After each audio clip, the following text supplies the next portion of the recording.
President Trump gets political in the aftermath of the worst terrorist attack in New York since September 11th. Shouldn't he be bringing the country together instead? Let's talk about it on this edition of PoliticKING.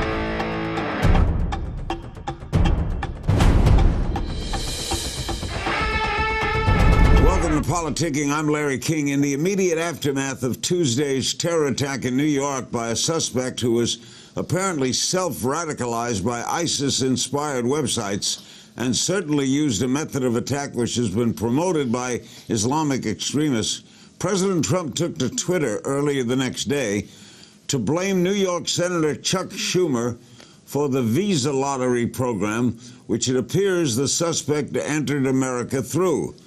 Is this the proper response from the White House even before we know the names of all of the dead? And what of the lottery program? The president said he's getting rid of it. Can he? And what replaces it? We'll start there with Congresswoman Mimi Walters, a Republican of California, member of the House Energy and Commerce Committee and vice chair of the Congressional Women's Caucus. We'll also talk about the GOP tax plan and whether it can be delivered before Christmas as the president wants. The Congresswoman joins us from the nation's capital. What did you make of President Trump right after the terrible occurrence in New York, blaming Chuck Schumer? Well, first of all, my heart and prayers go out to those who were affected by this terrorist attack. You know, Larry, my daughter actually works in Manhattan, and she works very closely to where that terrorist attack took place, and she was very shaken by what happened. And our number one job, and the president's number one job, is to make sure that we keep the people in this country safe. And we have to look at our immigration policy. We have to consistently review it to make sure that those who are entering our country are not going to harm those who are here. But what about responding so quickly and blaming a senator after a tragedy before we even know the names of the people who were killed? I can't speak for what the president says or does. What I can do from my position is make sure, as a member of Congress, make sure that we review these policies, make sure that we put the proper policies in place and the proper laws in place that are going to keep Americans safe. Do you think he should not have said it? I can't speak for him. But you can have an opinion. Well, the president has his own way of communicating with the American public, and he likes to tweet. He likes to say what he believes, and I think he gets a lot of respect from many Americans, the way he communicates. And so he has his own way of communicating with people. Do you support ending what they call chain immigration? I think we need to look at all of our immigration policies, and I think when we bring people to this country, we want to make sure that people who are coming to this country are going to be productive citizens, they're going to help our economy, and they're going to be able to make sure that America is a great place. Now let's discuss some other things. Trump wants a tax plan passed and signed by Christmas. Will he get what he wants? I believe the president will get what he wants. The House and the Senate and the White House have been working very hard on tax reform. You know, we haven't had tax reform in 31 years. We need to put more money back in the pockets of middle-class Americans, of hardworking Americans. We need to give them relief. We need to make sure it's simple for them to file their taxes. And I am very confident that we are going to get tax reform before we leave at the end of December. We both live in California, a high-tax state. What is going to be the effect of the tax plan on California? Well, my number one job and my number one goal is to make sure if you're a hardworking middle-class American that you're going to have more money in your pocket. And the framework that we have put together for tax reform will do just that. Whether you're from California or from another high-tax state, we are going to make sure that those people who need tax relief, those middle-class Americans who need tax relief, are going to get the tax relief that they so desperately deserve. Mimi, you're vice chair of the Congressional Women's Caucus. Are you going to retain the majority in the House next year? We will definitely retain the majority in the House next year. We have wonderful candidates who are eager to run and to come here. We've won 4 special elections already. I'm actually a deputy at the NRCC, and so I'm very involved in a lot of those races. And we have a lot of enthusiasm on our side, and I feel very strongly that we will maintain the majority in 2018. The president begins a 12-day Asia trip Friday. Your state plays a large role in shipping and trade. military construction. What do you hope that he accomplishes on this trip? Well, we need to make sure we have good relations with people in Asia, and you're absolutely right. Our economy in California depends a lot on those relationships. So my goal is to hoping that he maintains good relationships, that he does recognize the importance of trade with those countries, and that we continue. He says that current trade agreements between the United States and Asian countries, he calls it horrible and were badly negotiated. You agree? Well, I think there's probably room for improvement with those trade agreements. And one thing we know about our president is he has been a person who's very good at trade. He's been in the private sector his whole life. He understands what it is to negotiate a good deal. And so I'm confident that he will make improvements to some of those trade agreements. What do you make of his announcement declaring the opiate epidemic a public health emergency, but he stopped short of asking for any new funding? What do you do if you declare an emergency, but then what? Well, I sit on the Energy and Commerce Committee, and we actually passed 2 pieces of legislation last year that dealt with this and provided funding for our local communities in order to implement programs and education to help get rid of this opioid emergency that we're facing right now. So Congress is already funding some of this problem that we have. More with Congresswoman Mimi Walters after the break. Are you optimistic about this problem being cured by he saying just say no? Well, there's going to take a lot of education. It's going to take a lot of education on parts of parents. It's going to take a lot of education in our schools. It's something that Congress recognizes is a big problem, and we have to make sure we get out in front of it and try to get it stopped before it gets worse than it is. So the good news is that Congress is making it a priority and making sure that we get the resources where they need to be to help curb this problem. What do you think about fellow Republican Senators Corker and Flake publicly slamming the president? Well, that's not my style. We have, as a Republican Party, we are a big tent party. A lot of people have personalities, and people express themselves in different ways. That's not my style, but you know, they each have to live with what their comments are. Congresswoman, thanks for joining us today, and we'll go for the Dodgers. All right. Thanks, Larry. Now, criminal charges and a bombshell plea deal in the special counsel's investigation of Team Trump and alleged Kremlin connections. Are these just the first shots from the special counsel's office, and where does the investigation go from here? We'll talk about that with legal eagles Kendall Coffee and Lanny Davis. Kendall joins me from Miami, former U.S. Attorney for the Southern District of Florida and author of Spinning the Law. And Lanny Davis joins us here on set. He served as White House Special Counsel during the Clinton administration and is also a strategic media and crisis management expert, the co-founder and partner of Trident DMG. Before we talk about the Russian thing, we'll start with Kendall. What do you make of the occurrence in New York? A terror attack by a apparently self-radicalized person. Should we have a greater ability to monitor citizens on their private sites? Well, I think we're going to have to try to find a way to do that. There's simply no other way to anticipate lone wolves, and they become the greatest threat that we have in terrorism. We know that credit card companies have all kinds of algorithms for picking up on suspicious transactions, and somehow we're going to have to do better with individuals if indeed their internet messages somehow give us clues about potential terrorism. Lanny? I'm a First Amendment purist, and it would bother me that we're allowing the government to determine content, but there's also the famous expression, you can be pro-First Amendment, but you can't shout fire in a movie theater. So there's a line that now involves the national security and the public threat. We're going to have to find a way to balance this out. That's what's more important, individual freedoms or the safety of the masses? And I guess you come down, Kendall, on safety of the masses, right? I'm afraid we need to do more for security purposes, Larry.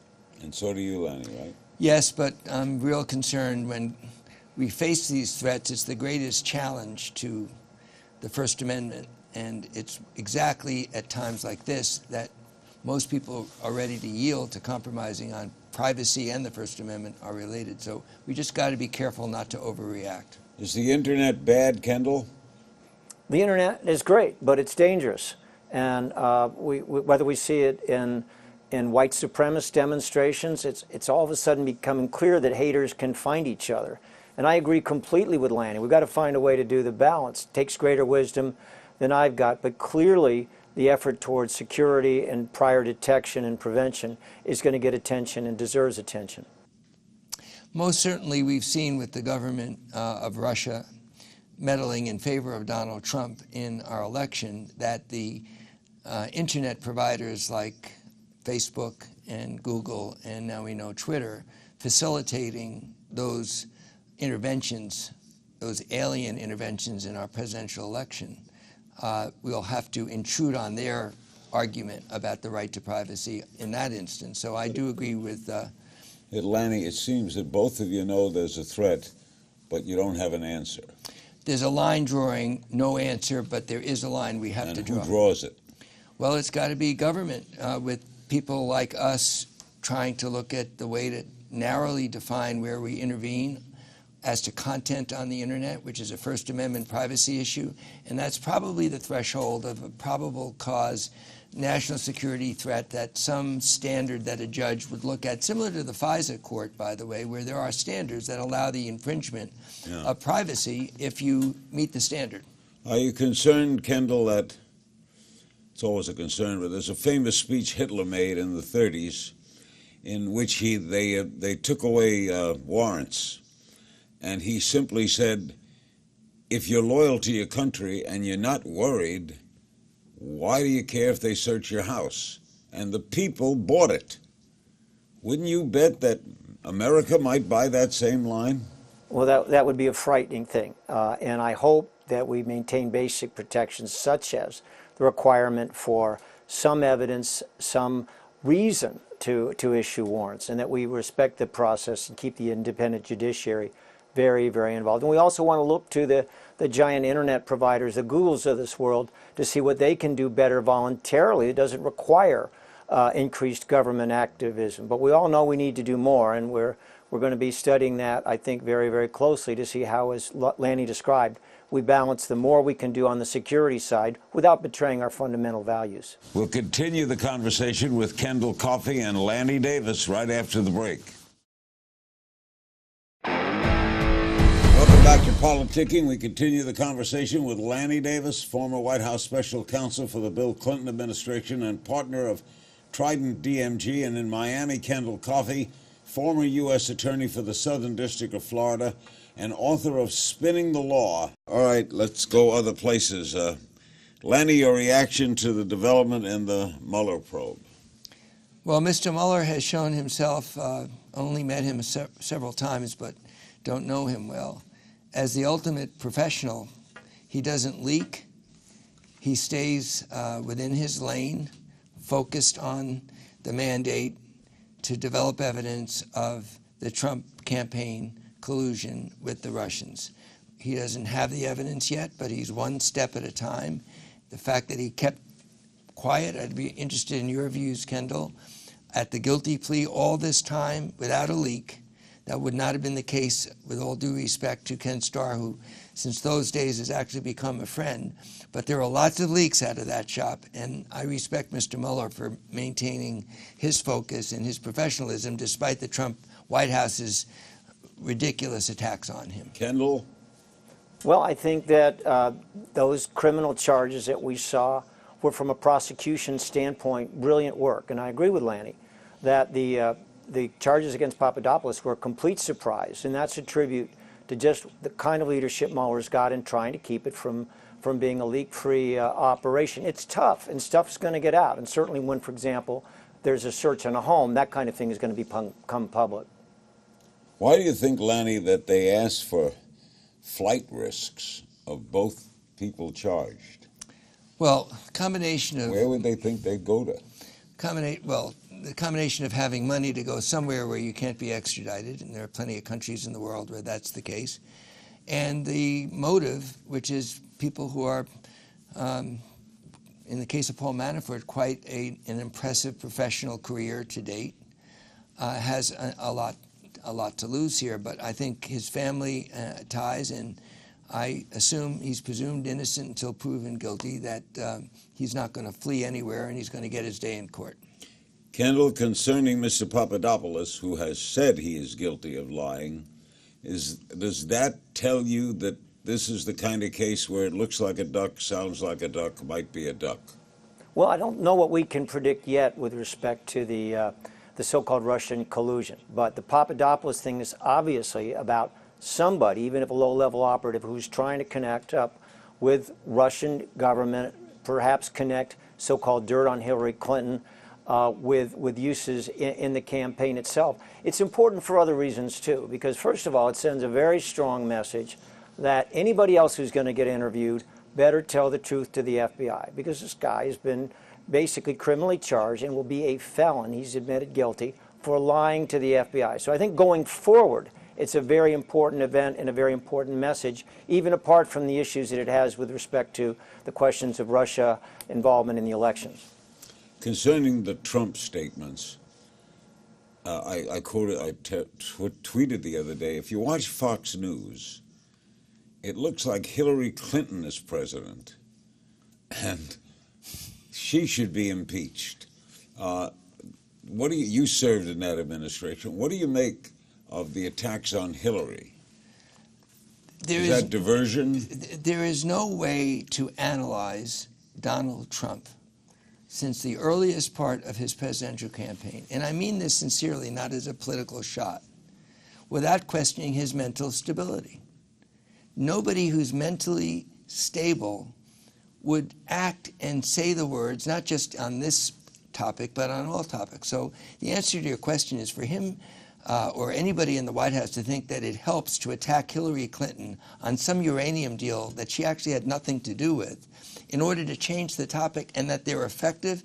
30% of the country believes whatever they say, but we're looking at this incredible 60 to 70% of the American people who completely do not trust the man. So that's my only answer, is that there's a mental issue that is raised by what Trump is doing. Others have said that. Kendall, do you agree?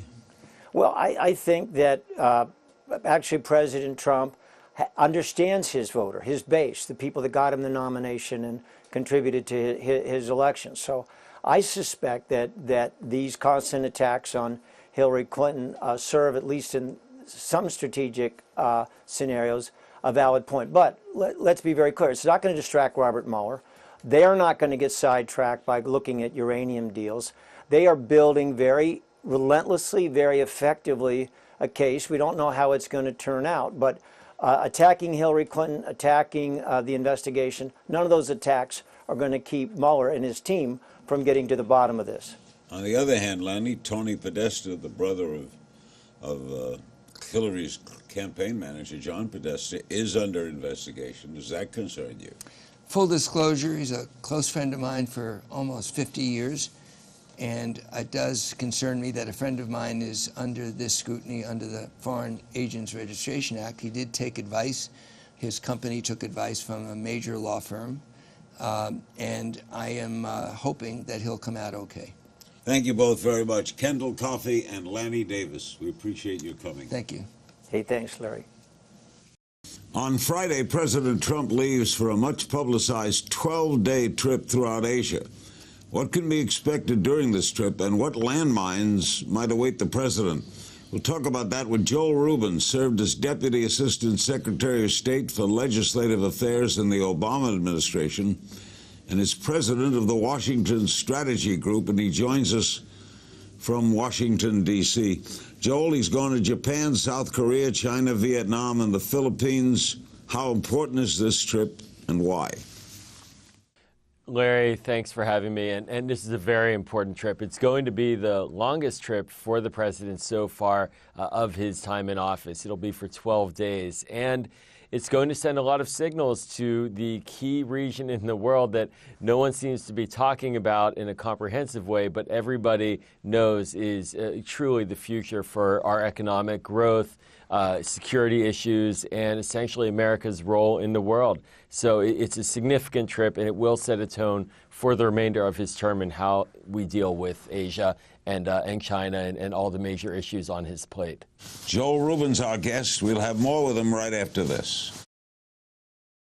What will you be most watching for? So there really is going to be a tension in this trip for the president, and it's not yet resolved. It's a tension between his globalist advisors and his nationalist advisors, to boil it down. Those who are worried about the trade issues with China, and those who are worried about America taking a leadership role in the world and not being blocked off to trade and to global issues that really do impact us here at home.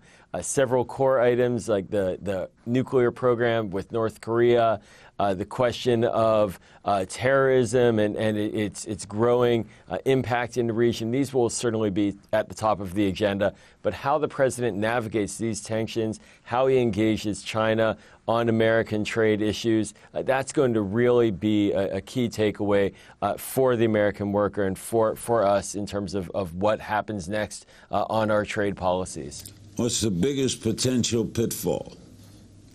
Well, there are going to be many pitfalls. I think that one potential significant one will be his visit in the Philippines, where he will be meeting with the President Duterte, who has been very vocal in fighting against terrorism, but by human rights standards has been deplorable and has killed. There have been thousands of Filipinos killed by his government on either terrorism-related charges or drug trade charges, yet President Trump will be meeting with him. This is very controversial, and how he speaks about this meeting, that is President Trump, how he speaks about this meeting will potentially be problematic for him if he doesn't thread the needle, and that could be very, very much of a highlight from this trip. Do you think the Mueller investigation will come up? Certainly the press will be interested in it, but I think that this is one of the benefits for the president, and it's always a benefit for presidents historically, which is when times are tough in Washington, get out of Dodge. And so his travel abroad will be, for him, potentially a good respite, an opportunity to be a global leader. For example, when he goes to China, it's certain that he will be treated very well by President Xi. He'll get to go to the Great Wall. He'll be able to show a leadership on the global stage. And if he grabs that, it will be a good opportunity for him to separate himself from a lot of the battles that he's facing here inside of Washington. Putin and Trump will be at the Asia-Pacific Economic Summit in Vietnam. You think they're going to meet? I wouldn't be surprised if they met. And Vietnam, it's going to be a very interesting discussion there, because with Vietnam, that's a country that the United States has just over the past decade or so really built a strong relationship with, and much of it was centered around improving trade relations. And then with Vladimir Putin there, President Trump, he has the opportunity to show that the United States is leading in Vietnam and in the region, and Russia does have an Asia presence. And it wouldn't be proper for the president to not meet with Vladimir Putin. At the same time, the key question is, what will they be talking about? Will they be talking about security issues like North Korea? Will they be talking about economic expansion and opportunities potentially for American business? There are a lot of questions, but doubtful that they'll be talking about the Russian activity in the American election. That's highly doubtful. Why do you guess he's not going to go to the demilitarized zone between North and South Korea? This is certainly a break from precedent, and previous presidents have gone I think that he recognizes that at a certain level it would be highly provocative. And frankly, I'm happy that he's not going unless he has a clear idea of what he wants to say and do there. And on our North Korea policy, the president has found ways to make it more difficult, and he has used language that has put us in very difficult diplomatic positions. So Vice President Pence was there, Secretary of Defense Mattis, and other senior officials. It's not necessary for the president to go. But what is necessary is for him to reassure the South Koreans that the United States has their support. By not going to the DMZ, they may be worried. He has to do something different to ensure that they feel confident in American support. But it is a very symbolic move to not go in terms of how he feels he should be speaking to North Korea. What, in your opinion, Joel, will make the trip a success? Well, certainly on his previous trips, he has had some real wins and some real losses. And the wins were in Saudi Arabia, where he came out of that trip looking like a very strong leader. But then soon thereafter, the crisis between Qatar and Saudi Arabia emerged, and he didn't handle that well. And the administration is still incoherent in how it wants to deal with that. Likewise, in Europe, when he spoke to the Europeans and at NATO, he left a very dark impression in Europe about America's role with NATO. So a success this time will not only be a strong message of unity and cooperation with Asia and in these different countries, but also following that up when he gets back home and not having, in a sense, a breakdown of relations, be it with China, be it with South Korea and Japan related to North Korea. There needs to be a consistent follow-up after these trips. That's what's been lacking so far. Joel, thanks for your time today. My pleasure. Thanks. Joel Rubin, always great having him with us. And thank you for joining me on this edition of PoliticKING. Remember, you can join the conversation on my Facebook page or tweet me at King's Things. Don't forget to use the PoliticKING hashtag, and that's all for this edition of PoliticKING.